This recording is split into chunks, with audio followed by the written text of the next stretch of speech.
Hello everyone. ఇవాళ మనతో పాటు ఉన్నారు senior producer, movie and political analyst Chittibabu గారు. వారితో మాట్లాడదాం. సార్ నమస్తే సార్. నమస్తే. సార్ కస్తూరి గారు ఇలా తెలుగు వాళ్ళ పైన కొన్ని కమెంట్స్ చేశారని చెప్పి తన పైన కేసు కూడా ఫైల్ చేశారు. సో ఇప్పుడు కొన్ని రూమర్స్ వస్తున్నాయి ఏంటంటే తను కనిపించట్లేదని చెప్పేసి కొందరు అంటున్నారు. ఇప్పుడేమో కోర్టులో అటెండ్ అయ్యింది అని చెప్పి కొందరు అంటున్నారు. సో ఏంటి అసలు ఏం జరిగింది? అమ్మాయి బెయిల్కి అప్లై చేసిద్దాం కోర్టులో.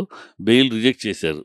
యాంటిసిపేటరీ బెయిల్ కోర్టు ఇవ్వాల, రిజెక్ట్ చేశారు. కనుక ఇవ్వలేదు కనుక అరెస్ట్ చేస్తారు. అందుకని ఎక్కడో దాక్కుని తిరుగుతూ ఉంటుంది.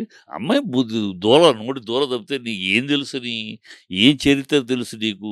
తెలుగు వాళ్ళు అక్కడ రాణిగారింట్లో దాసీలుగా వచ్చారు, అక్కడ నుంచి తెలుగు వాళ్ళు తెలుగు చరిత్ర ఏం తెలుసు నీకు? అసలు తమిళనాడు ఆంధ్ర కలిసి ఉన్న రోజులు అది చన్నపట్నం. ఆ రోజుల నుంచి తెలుగు వాళ్ళు ఆంధ్రలో కలిసి ఉన్నారు. తమిళనాడు యొక్క పెరుగుదలకి తెలుగు వాళ్ళు ఎంత ఉపయోగపడ్డారు ఏం తెలుసు నీకు? వన్ టౌన్లో మొత్తం నవధాన్యాల వ్యాపారం తెలుగు వాళ్ళు చేసేవారు. బట్టల వ్యాపారం నల్లి చిన్నస్వామి చెట్టి తెలుగు ఆయన. బంగారం మొదలు ఇవాళ బంగారం రాదు, ఆరంభంలో బంగారం ఉమ్మిడి చెట్టియార్స్ తెలుగు వాళ్ళు. అక్కడ తెలుగు వాళ్ళు అనేక విధాలుగా ఆ రాష్ట్రం యొక్క పెరుగుదలకి ఎదుగుదలకి ఎన్నో కోయంబత్తూరులో వాళ్ళ ఇండస్ట్రీస్ అన్నీ తెలుగు వాళ్ళే. పళని, సేలం, ఎక్కడ చూసినా మన తెలుగు వాళ్ళు ఇండస్ట్రీస్ తెలుగు వాళ్ళు ఉన్నారు. తెలుగు వాళ్ళు తమిళనాడు యొక్క పెరుగుదలలో ఎదుగుదలలో మమేకమై పనిచేసిన వాళ్ళు. అందుకని అక్కడ తెలుగు వాళ్ళు అంటే గౌరవం, తెలుగు వాళ్ళు అంటే విలువ, తెలుగు వాళ్ళు అంటే ప్రేమిస్తారు, విలువిస్తారు. ఏం తెలుసు నీకు? తెలుగు వాళ్ళు అక్కడ పనిచేయరు, స్కావెంజర్స్గా పనిచేశారు. ఎందుకు చేశారు స్కావెంజర్స్? ఒక మానవతా దృక్పథంతో ఆనాడు స్కావెంజర్స్ అవసరమైన రోజు తమిళియన్స్ ఇతర వాళ్ళు తక్కువ 40% వస్తే మన తెలుగు వాళ్ళు 60% వెళ్ళారు. ఎందుకు? అదొక మానవతా దృక్పథంతో ఛాలెంజింగ్గా వెళ్ళారు. అది బతకడానికి గతి లేక వెళ్ళటం కాదు. అది బుద్ధి జ్ఞానం లేకుండా వస్తుందమ్మా. ఏం తెలుసు? పుట్టకొస్తే అక్షరం మొక్కొచ్చా నీకు? జ్ఞానం తెలుసా? సిగ్గు శరం ఉందా మాట మాట్లాడటానికి? తెలుగు వాళ్ళు వచ్చి అక్కడ దాసీ పనులు వచ్చి నిలబడిన వాళ్ళు తెలుగు వాళ్ళ. ఈ బుద్ధి చెప్పు తీసుకుని కొట్టాలి కస్తూరి. తెలుగువాడి గురించి ఏం తెలుసు నీకు? తెలుగు చరిత్ర గురించి ఏం తెలుసు? తెలుగువాడు అక్కడ తమిళనాడు యొక్క పెరుగుదలకు ఎంతో బాగా ఎందుకు తెలుగు వాళ్ళని ఇప్పటికీ తమిళనాడులో అంత గౌరవిస్తారు? ఏం తెలుసు నీకు?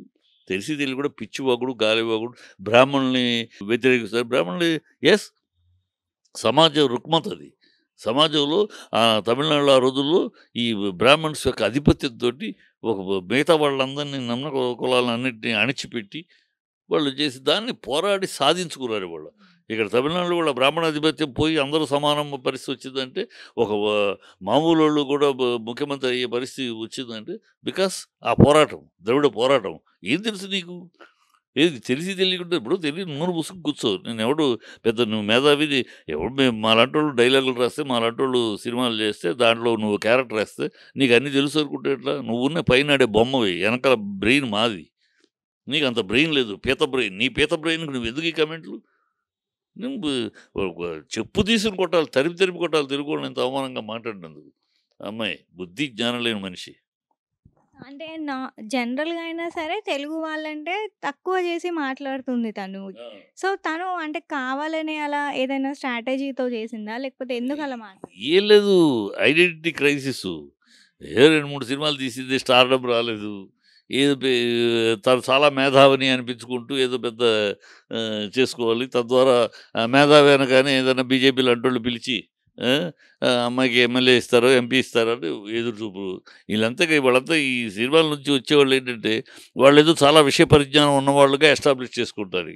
అది గ్లామర్తో పాటు జనాలు వస్తారు. వీళ్ళు వస్తే ఆ గ్లామర్తో పాటు మా విషయం కూడా ఉంది, విషయ పరిజ్ఞానం కూడా ఉంది ఈ అబ్బాయికో ఈ అమ్మాయికో అని వాళ్ళకి సీట్లు ఇస్తున్నారు పొలిటికల్ వాళ్ళు. ఇలాంటి ఎత్తుగడల కోసం ఏదో నాకు మేధస్సు ఉంది, నాకు బ్రెయిన్ ఉంది, నేను ఒకటి ఆర్టిస్టే కాదు నాకు బుర్ర కూడా ఉంది అని చెప్పుకోవటానికి తను అలా ప్రమోట్ చేసుకోవడానికి ప్రయత్నం, అంతే. ఆ ప్రయత్నం పెడిచికొట్టింది ఇప్పుడు. సో అంటే తన ఉద్దేశపూర్వకంగానే అలా మాట్లాడింది అనుకోవచ్చా? లేకపోతే తన వెనకాల ఎవరైనా ఉన్నారా? వెనకాల ఎవరు ఉంటారమ్మా? ఇలాంటివి చెప్పడానికి ఏదోలు ఉండరు. ఆ అమ్మాయి బుద్ధి తక్కువ, అజ్ఞాని, అర్ధజ్ఞాని, తన పర్సనల్ ఐడెంటిఫికేషన్ కోసమని బుద్ధి జ్ఞానాలని చిల్లర వాగుడు. దీనికి కూడా ఎవరో వెనకాల ఉంటే అదేమన్నా మేధావితనంగా మాట్లాడుంటే వెనకాల ఎవరో ఉండాలి. అది మాట్లాడి చిల్లర వాగుడు, అర్ధజ్ఞానం అజ్ఞానంతో అసహ్యమైన వాగుడు. అదే కోర్టు కూడా అంది కదా, చాలా అవమానకరమైన అసహ్యకరమైన మాటలని అంత దరిద్రంగా మాట్లాడతారు. దీని వెనకాల ఎవరో ఎందుకు మళ్ళీ ఎవరినో ఆడ దీని బుర్ర తక్కువ పీత బ్రెయిన్ మాట్లాడితే. సో, ఈమె పైన ఎలాంటి యాక్షన్స్ తీసుకోవచ్చంటారు సార్? అంటే కోర్ట్‌లో ఇప్పుడు తన పైన కేస్ గూడా ఫైల్ చేశారు గదా! సో, తనకి ఎలాంటి యాక్షన్స్? ఖచ్చితంగా ఆ అమ్మాయి బహిరంగ క్షమాపణ చెప్పాలి. తెలుగు జాతికి ఇప్పుడే ఏదో చెప్పింది అలా కాకుండా బహిరంగ క్షమాపణ చెప్పాలి. నేను తెలియకుండా వాగిన మాటలు అని చెప్పాలి. కోర్టులో అమ్మాయికి కఠిన శిక్ష వేయాలి. ఇలాంటివి వేస్తే గానిమ్మా లేకపోతే ఇలాంటి పిచ్చివాగుడు వాగుతూ ఉంటారు. టక్కన ఇది ఎంత దూరం వెళ్తది వాళ్ళకి బుద్ధి జ్ఞానం లేకుండా ఏదో తెలిసి తెలియని వాగుడు వల్ల అది ఎంత ఒక ఒక సమాజాన్ని మొత్తాన్ని కించపరిచే మాటలు కాదా అది. ఇలాంటోళ్ళకి ఏంటంటే వీళ్ళకి బుర్ర ఉండదు. ఏదో వాగేస్తారు. వాగేసి తర్వాత వచ్చే దీన్ని ఎవరు ఫేస్ చేయాలి? సో, వీళ్ళకి కఠినమైన శిక్ష ఇవ్వాలి. మామూలు శిక్ష కాదు.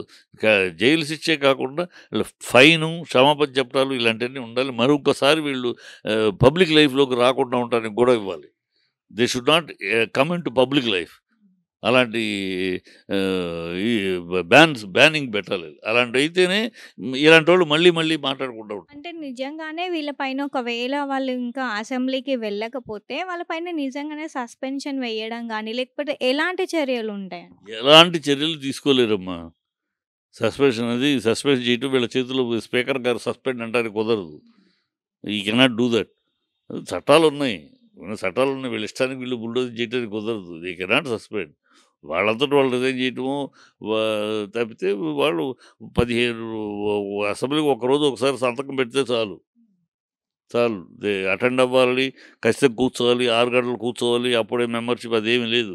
ఆ చట్టం ఎక్కడా లేదు. వీళ్ళేమైనా కొత్త చట్టం తీసుకోరు. సస్పెండ్ చేసి చేయని. అది కూడా అన్నాడుగా ఆయన చేయని. We're not bothered. వాళ్ళేమి సస్పెండ్ చేయడానికి భయపడట్లేదు. అయ్యయ్యయ్యో! అనట్లేదు. సస్పెండ్ చేస్తారా చేసుకోండి. మాకు ఊడిందేం లేదు. ప్రజలతోటి ఉంటాం. ప్రజలతోటి మాట్లాడుతూ ఉంటాం. 3 రోజులకోసారి నేను వచ్చి మాట్లాడతాను. మొన్న మాట్లాడాడు. నిన్న మిగతా వాళ్ళు మాట్లాడారు. మళ్ళీ రేపు ఆయనొచ్చి మాట్లాడతాడు. సో, అసెంబ్లీలో ఏం మాట్లాడాలో, మీరు మాట్లాడిన దాన్ని ఏమి కౌంటర్ ఇవ్వాలో అది ఇక్కడ ఇస్తాడు ప్రజల ముందు. ఇవాళ సోషల్ మీడియా ఉంది. మొత్తం మాట్లాడింది ప్రజల్లోకి అసెంబ్లీలో మాట్లాడితే ఎంతొస్తదో ఇది అంతే ఎళ్తది కదా! అదేం బాధ లేదు. సో, తను రీసెంట్‌గా ఒక మాక్ అసెంబ్లీ గూడా వాళ్ళు కండక్ట్ చేశారు గదా! సో, దానిపైన ఎలా మీ అభిప్రాయం? అదేనమ్మా. అభిప్రాయం ఏముంది దీంట్లో? ఈ అసెంబ్లీ అనేది ఒక దుర్మార్గ రాక్షస క్రీడగా తయారవబోతుంది. అందుకు రాక్షస క్రీడగా రాక్షసానందం పొందటానికి, సునకానందం పొందటానికి వాళ్ళు డిజైన్ చేసుకున్నారు. అది అర్థమయ్యింది. కనుక మనం వెళ్ళొద్దనుకున్నారు, వెళ్ళట్లేదు.